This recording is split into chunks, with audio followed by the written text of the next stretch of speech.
Alright, folks, so this is actually a pretty surprising thing that happened. I certainly didn't think that this was going to happen. As you guys know, Anna Kasparian has been very critical of presidential candidate Tulsi Gabbard and her campaign. I believe she went as far as to say that she's not a progressive.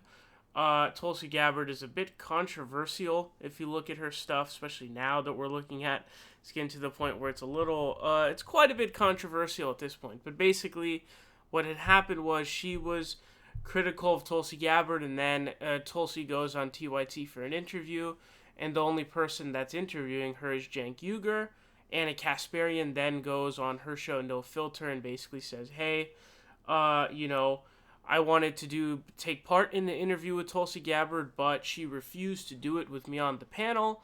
And, there were a lot of different responses. Some of them were like, nah, I don't believe you. Tulsi would never do that. Other people saying, hey, you deserve it. I'm glad Tulsi didn't come on, didn't do an interview with you on your smear merchants or whatever. So there were sort of a lot of different responses going on. Overall, and this is the overarching point I want to get to in this, all of this is a little bit of a big waste of time, and I'll explain what I mean by that later on in the video.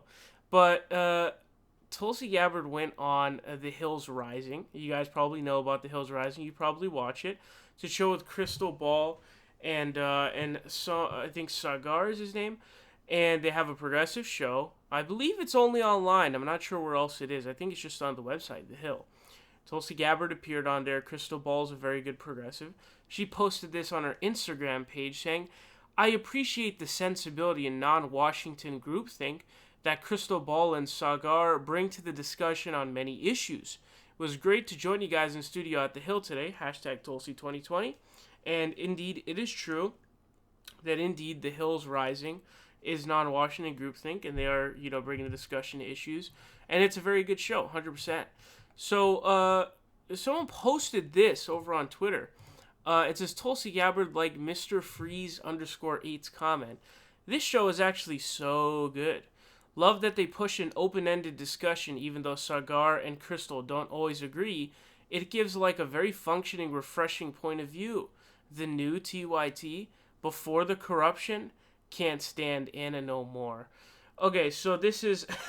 So Tulsi, she responds to a bunch of people on Instagram, like on every post. She responds to a bunch of people, which is very interesting. And I think it's very cool that she does that, quite frankly. So I guess if you're, early enough on a post or something, she'll answer your question on there. You can go check that out for yourself. I did go and backtrack this. This is legit. She did actually like this comment, which means she's endorsing the comment, which basically says that TYT is corrupt and that she can't stand Anna Kasparian. So the first thing is, it's confirmed at this point that indeed Tulsi Gabbard would not do an interview. She refused to do an interview with Anna Kasparian because, as I told you earlier, some people were just flat out sort of denying that altogether. But obviously this confirms that indeed, okay, that actually did happen. Tulsi Gabbard did refuse to do an interview with Anna Kasparian, interviewing her on the panel. So that's obviously something significant as well. And, the corruption thing, I'm not really sure. What? Something I noticed about this is, like, every online commentator in the progressive sphere, they're trying to out progressive slash, rebel each other. It's weird. It's like Jimmy Dore's trying to do that with TYT. There's other smaller creators that are sort of under the Jimmy Dore protege umbrella that are doing the same thing. And it's just kind of weird thing. And then it ends up being like, oh, then once that person takes over that role, then someone usurps them in that role. It's weird. It's like this kind of chain reaction that goes on. It's kind of weird to see. But see, there seems to be this weird obsession with, like, out-rebelling the other YouTube channel. It's weird. Like, I don't know. I just personally find that to be weird. The corruption thing, I guess she's trying to say that Anna Kasparian was paid money by Jeffrey Katz to... have a different opinion about Tulsi Gabbard, which I find to be a pretty hilarious claim. I certainly don't think that is the case, that she's having a different opinion because of money, nor did she directly get any money at all.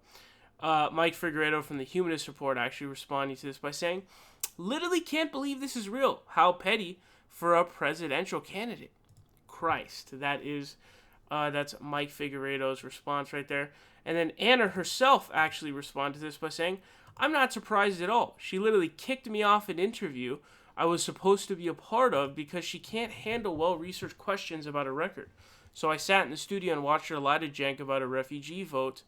Weak. So that right there is Anna Kasparian's response. So, when it comes to the question of should Tulsi have done that, I think that, I don't know, I feel like she would have been better off if she were to go on there and to respond to the things that Anna was saying.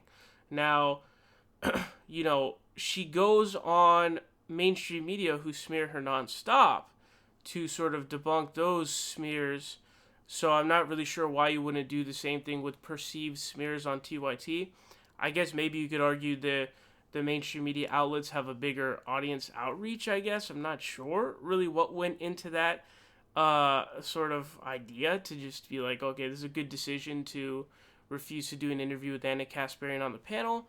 I just feel like it was a bad decision. I just feel like they could have had the interview, and I think it would have been fine. Like, I really don't see the need to do this. I feel like it was a bad look. I don't really see the utility in it, but I guess that's kind of what happened, to be quite frank with you. Now, there's some more controversy going on, and it is that she's come out against Medicare for All. She said, yes, I support it. I prefer to call it Medicare Choice, where we are ensuring quality health care for all people, regardless of how little they may have in their pocket or their bank account, while maintaining their freedom of choice. If they've got an employer-sponsored plan or a union-sponsored plan that they're happy with, they should have the opportunity to do so. So right then and there, that's not Medicare for All. This is literally the answer you'll get from someone like Beto O'Rourke or Pete Buttigieg or whichever one of those people. That's literally what it is. Except she's taking the route of lying and saying she supports it when you don't. That's not Medicare for All, point blank. That's not Jayapal or Bernie's bill, which are meant to be aligned together. That's not either of their plans. So what you have to understand is, just like there is with Medicare, currently there's a duplicative ban, okay? Which means it's a ban on service that's provided by public insurance. Now, it's literally Medicare for All, so it means everybody has a Medicare card. The thing about this Medicare, it's like it's like Medicare on roids, basically, because it covers virtually everything. It covers prescriptions. I think it covers prescription, actually. It covers vision. It covers dental. It covers long-term care. It covers virtually everything. Really, all that's really left are like nose jobs and stuff like that, if you want to do stuff like that. That's really all you could really get insurance for. Now, think of it as the Canadian system, all right? The Canadian system, you can't buy private health insurance for stuff that's already covered under the basic insurance that's given to everybody. That's banned. Now, the thing is, some people will get private insurance for the things not covered by that public insurance that they have. Let's just call it a Medicare type thing, right? And that's vision and dental. And it's honestly a scandal that they don't have those things covered by the public insurance plan. And so what we're doing is we're taking the Canadian system and we're upgrading it to being even better, to where you just knock out the whole need for, the two-tiered system. The two-tiered system sucks. In Canada, millions of people don't have dental and vision. Millions of people skip their dental visits every year. Old people going around without, teeth. It's crazy. So, that kind of a thing is something we don't want. The problem with the public option in a two-tiered system is if you're going to have a public option, what's going to end up happening is the way you got to understand about insurance is the older sick people are subsidized by the younger, healthier people. So when you don't have a big enough risk pool, what's going to end up happening is the public option is going to have a bunch of poor people who have no money and who are the sickest and the oldest, who need the most care. And then the private healthcare system, the private tier, or whatever you want to call it, is going to have all of the healthy people. So you effectively don't really have a risk pool that's manageable. And so then the public system is going to suck because it was maimed, it was kind of just taken down from the jump. And so, of course, it's really bad and problematic. And this is the same answer as Joe Biden. The union stuff. This is the exact same thing. The healthcare we're providing is better than unions. That's what you got to understand. What you also got to understand is look at GM and how they took away the healthcare They ended up reinstalling it. They took away the healthcare from their striking workers. You know what we do now? Now you don't have to worry about healthcare. You know why? Because it's guaranteed and it's unconditional. Right now, it's conditional depending on your employer. All right, what we're going to say is, yo, you got health insurance no matter what. Now you have even more bargaining power. Because when you automatically have health insurance, that means the only way you can get those benefits up, you don't have to worry about any sacrificing of your healthcare, any losing of your healthcare, etc., etc. And so, boom, you just, you have health insurance. You don't have to worry about that. So now you can focus on getting a pay raise, which is what happened to the GM workers. This is literally a Biden response, dude. This is literally what this is. Her old campaign website had the phrase public option on it, just so you know, as well. And she just flip-flopped on her position on impeachment for some reason. Now, if you're not for impeachment, I really don't know when you would be down to impeach a president. If you're not down to impeach Trump at this point in time, I mean, at that point, a president could just do anything and you're fine with just letting it happen. I guess that is what it is. But, certainly Donald Trump needs to be impeached. And she came out saying no, the only Democratic candidate not to support it. And then she flip-flopped, just yesterday. So, it's just weird. And the weirdest thing is she said it was because it's divisive. What does that even mean, bro? Divisive? It shouldn't even be divisive. Like, you're talking about someone who's just breaking every rule in the book.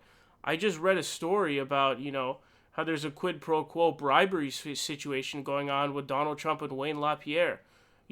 Typically, the sort of loophole with getting a bunch of money and donations and then not having the sort of written out, this is what I want in exchange. This time, there's a quid pro quo there. So it's like, dude, there's so many things to impeach this guy for. You got bribery, you got abuse of power, you got obstruction of justice. All of this kind of stuff. And you're telling me you don't want to impeach the guy? How is this even how could you say that? It's insanity to me. Now, the final point that I want to make here is, why are we spending so much time on such an obscure, irrelevant candidate? Let's keep it real here. Tulsi polls at like 2% at best in polls. Why are we exerting so much energy on this? Partly it's because the Tulsi fan base is incredibly annoying. Incredibly annoying.